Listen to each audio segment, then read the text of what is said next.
حبايب قلبي، عاملين ايه؟ يا رب تكونوا بخير. هنعمل النهارده الرز البسمتي بتاع الاعياد وبتاع المناسبات وبتاع العزومات وبتاع المشاوي. يعني بصوا، في العزومات فعلا بيبقى ملك السفرة كده.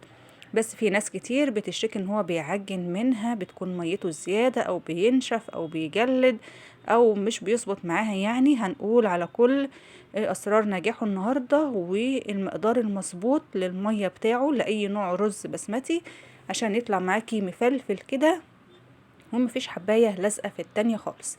حطي لايك للفيديو الحلو ده وتعالوا نشوف هنعمل الرز القمر ده ازاي.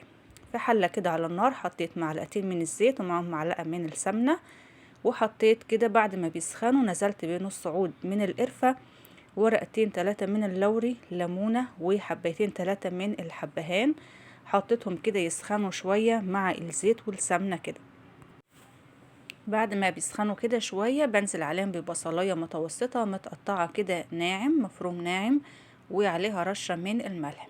بشوح هنا البصلة، مش بحمرها ولا بتاخد لون ذهبي ولا حاجة، بديها تشويحتين 3 كده تدبل كده معايا وتطلع ريحة البصل الجميلة.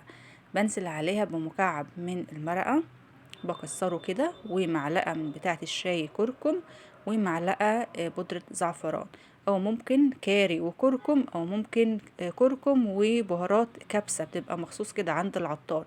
يعني اي حاجة من الانواع دي كلها، ممكن تحطي نوع واحد ممكن تحطي 2 مع بعض.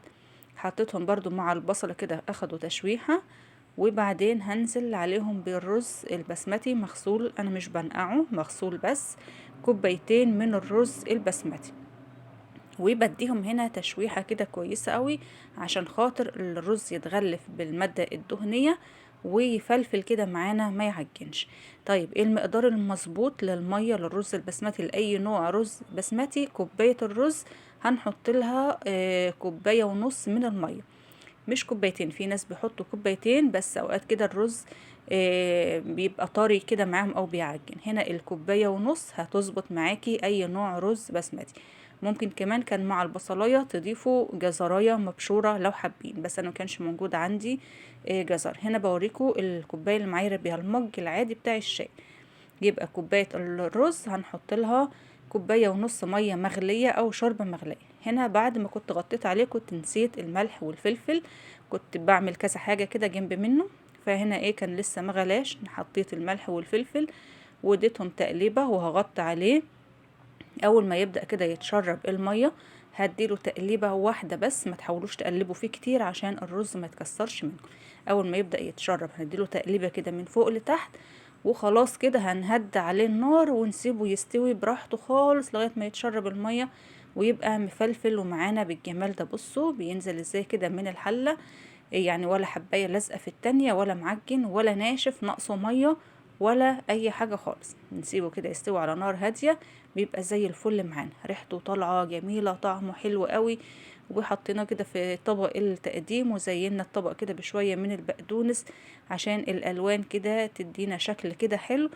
وبقى معانا اجمل رز بسمتي مع المشاوي بقى، مع العزومات والمناسبات. هينفع معاكم في كل الاوقات دي، بس بالطريقة دي هيبقى ايه سهل معاكم، ومش هي ان شاء الله مش هيعجن منكم تاني. بتمنى الفيديو يعجبكم، لو استفدتوا حتى بمعلومة واحدة ما تنسوش تعملوا اللايك، واشوفكم على خير في فيديو جديد ان شاء الله.